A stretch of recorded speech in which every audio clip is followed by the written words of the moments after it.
Ola from Davao City, this is Langga TV. Samahan niyo ako mga langga at magmo-motorcade tayo to support Marcoleta sa Senado. 9 a.m. pala ang jump off namin mga langga. Habang hinihintay natin yung iba nating mga kasama, ay kukuha muna ako ng video dito. Napakainit ng panahon ngayon, grabe. Nandito pala kami sa may school ng Bernardo D. Carpio National High School. Dito kami magtitipon, then sabay-sabay kaming aalis. Isang ikutan lang po sa buhangin area ng Davao City. Habang inihintay ko yung mga kasamahan namin guys, ay maraming mga sasakyan ang huminto dahil gusto nilang humingi ng sample balot ni Marcoleta. Ilang tulog na lang talaga mga langga ay eleksyon na. At ngayong araw na ito, Saturday, ay last po na araw ng pagkampanya. Kaya may motorcade kami ngayong gagawin. Guys, huwag niyo pong kalimutan sa inyong mga balutan number 38, Marcoleta. Nakapink kasi ako ngayon kasi hindi ako naka-produce ng t-shirt ni Marcoleta. Kaya binigyan ako ng isang kasama namin. Napakasayo ko guys dahil nagkaroon ako ng t-shirt at isusuot ko ito ngayon. At nainggit nga yung iba kong kasama kasi may t-shirt ako pero isa lang naman ang binigay. Ayun nga, andito na kami, nag-start na kami.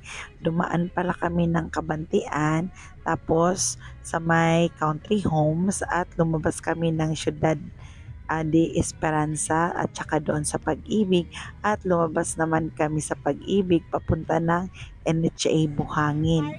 Grabe, napaka-traffic ngayon mga langga at meron pang sumisingit na mga sasakyan. Dahan-dahan lang kasi yung takbo namin pero naabutan talaga kami ng traffic sa may traffic light. Basta may traffic light, traffic talaga. Joke only. Nandito na pala tayo sa may NHA Buhangin, malapit sa may BPI Bank. Ayan. Ang dami naming nakuha ng mga free na t-shirt mga langga.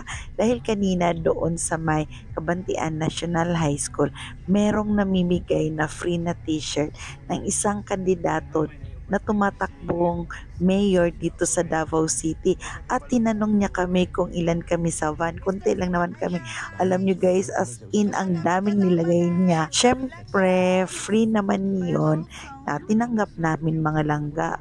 Isusuot namin ito pambahay pagkatapos ng eleksyon. Ganun naman talaga kapag may nagbigay, huwag tanggihan. Tatanggapin talaga natin yan kasi ibinigay yan ng buong puso at bukal sa puso nila. From NHA Buhangin ay dumiretso kami ng diversion road at lumabas kami ng Jade Valley papuntang Tigato and then pabalik na kami ng Buhangin. Alam nyo ba yung si Mahipos sa tumatakbong councilor? Meron siyang standee at saan niya nilalagay? Kahit saan lang inilalagay, unique yung ano niya, strategy niya mga langga.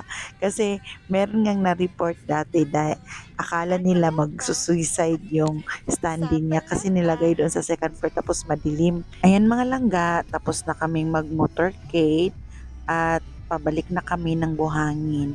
Thank you for watching mga langga. Please like and share and comment and follow. That's all. Bye. Adios.